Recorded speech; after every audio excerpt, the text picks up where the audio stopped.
Senate Bill 224, introduced by State Senator Melissa Hurtado, has now passed the Senate Agricultural Committee. Hurtado says this bill would put California in control of its food supply chain by preventing foreign governments from purchasing agricultural land. I spoke to both the senator and a local farmer about how this could impact the Central Valley and the agricultural industry going forward. What makes our country great is that we can feed ourselves, we can energize ourselves, and we can protect ourselves. So if one of those three fail, then we lose all power.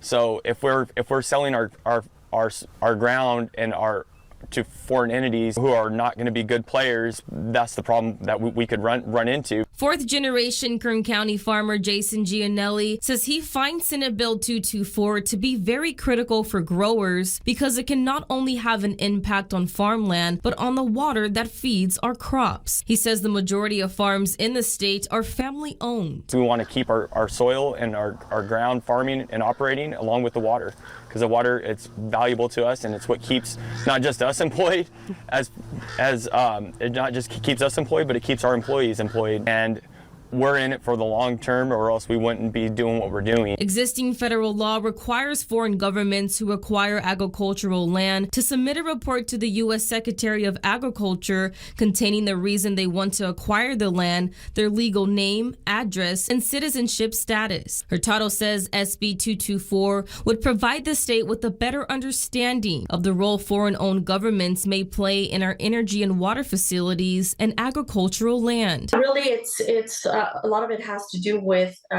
what some of the concerns that farmers were addressing in the Central Valley. I think there's just going to be a lot more interest and concern about water rights and ownership here in the state of California. Senator Hurtado says she's working to directly address the concerns of farmers. She says many struggle to make ends meet, and there's a lot of different regulations in the state that have made it very challenging for farmers to stay in business. The value of the properties was significantly going down. Some sold, others tried to continue to hold on.